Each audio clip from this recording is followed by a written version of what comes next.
Повар, ты же полудемон крови! Кровотечение ему останови! Не, я как бы только своей кровью свободно управлять могу.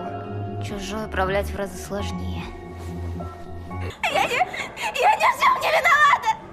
Это все ты! Это все из-за тебя! А, все, задолбали.